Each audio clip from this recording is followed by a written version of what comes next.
Generally देश के development और देश की रक्षा दो अलग अलग चीज़ें होती हैं।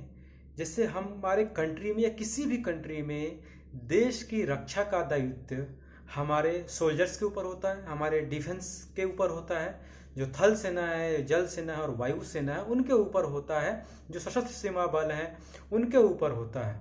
लेकिन ऐसे में क्या होता है कि हर एक बच्चों को, हर एक यंगस्टर्स को देश के डेवलपमेंट में, देश के डिफेंस में जॉब करने की काफ़ी इच्छा होती है कि हम देश की सेवा करना चाहते हैं। और कभी कभी ऐसा होता है कि सभी लोग तो डेवलपमेंट डिफेंस में नहीं जा पाते, तो ये मायूस हो जाते हैं कि हम देश की सेवा अब नहीं कर पाएंगे, देश की रक्षा हम नहीं कर पाएंगे। लेकिन दोस्तों, क्या एक्चुअल में ऐसा है? यहाँ पे दो ऐसी चीज़ें हैं दोस्तों। पहली चीज़ की देश की रक्षा करना, दूसरा देश की सेवा करना।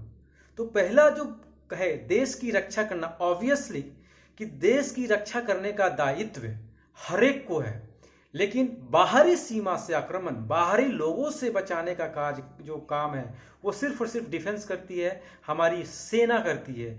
लेकिन दोस्तों, अगर हम ध्यान दें तो देश की रक्षा में जो कंट्रीब्यूशंस हैं वो एक सिविलियंस की भी हैं। इंटरनल पीस की भी रिक्वायरमेंट होती है, इंटरनल बहुत सारे कॉन्फ्लिक्ट्स होते हैं, उसमें हम एज ए सिविलियंस पार्टिसिपेट कर सकते हैं उस कॉन्फ्लिक्ट्स को दूर करने के लिए। वो भी तो एक देश की सेवा का भाग है। दूसरा दोस्तों, अगर हम देश की सेवा की बात करें तो देश की सेवा हर कंट्री में वो सब लोग करते हैं जो इस देश में रहते हैं, चाहे वो किसी भी तरीके से कर रहे हो। दोस्तों, अगर हम रिक्शा वाले की भी बात करें तो वो भी कहीं ना कहीं अपने देश की सेवा कर रहा है।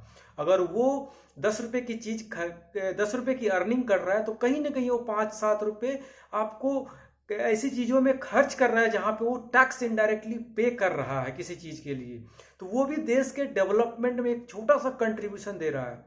अगर हम बात करें दोस्तों एक लेबर की बात करें तो वो भी कहीं ना कहीं जब शाम को काम करके वापस लौटता है तो उसे भी कुछ ना कुछ चीजें खरीदनी पड़ती है और वो भी इनडायरेक्टली टैक्स पे करता है। हम प्राइवेट जॉब्स की एम्प्लॉय की बात करें, इंजीनियर्स की बात करें, डॉक्टर्स की बात करें, ये भी देश में कई तरीके के टैक्स पे करते हैं, इनके डेवलपमेंट में कंट्रीब्यूशन से लोगों की सेवा करते हैं। जो भी इंफ्रास्ट्रक्चर डेवलपमेंट है ये टेक्निकल लोगों के ऊपर होता है। तो ऐसा हम ये नहीं कह सकते दोस्तों कि देश की सेवा सिर्फ हम डिफेंस में रह कर सकते हैं। यस, ऑब्वियसली हम ये कह सकते हैं कि देश का जो आक्रमण है, बाहरी आक्रमण से रक्षा, विदेशी अगर हम बात करें लोगों से रक्षा, जो है पड़ोसी देशों से रक्षा करने की बात है, वो हमारी डिफेंस करती है और उनके लिए हम सबको सैल्यूट करना चाहिए, क्योंकि हर समय उनकी जान की बाजी लगी होती है और हम घर के अंदर, अपने देश के अंदर सुखी से होते हैं। लेकिन दोस्तों, जहां तक देश सेवा की बात है तो हम सभी देश की सेवा कर सकते हैं, चाहे वो तरीका कोई सा भी हो। अगर आप 5 हरे पौधे अगर अपने आसपास लगाते हो तो वो भी एक देश के पर्यावरण को स्वच्छ करने का एक तरीका है और वो भी एक देश सेवा का एक भाग है। दोस्तों, अगर आप किसी बुजुर्ग को, किसी भी असहाय की मदद कर रहे हैं तो वो भी एक देश सेवा का भाग है, क्योंकि वो हमारे देश में है। अगर आप टैक्स पे कर रहे हो, अगर आप किसी भी प्राइवेट कंपनी में, गवर्नमेंट कंपनी में एक डेवलपमेंट का हिस्सा हो, एक इंफ्रास्ट्रक्चरल डेवलपमेंट का हिस्सा हो, एग्रीकल्चर कर रहे हो आप, वो भी तो एक देश का। अगर हम एग्रीकल्चर की बात करें, अगर हम कृषि हमारे पास ना हो तो हम खाएंगे क्या? तो वो भी तो हमारे देश का एक सेवा है, लोगों की रक्षा ही है।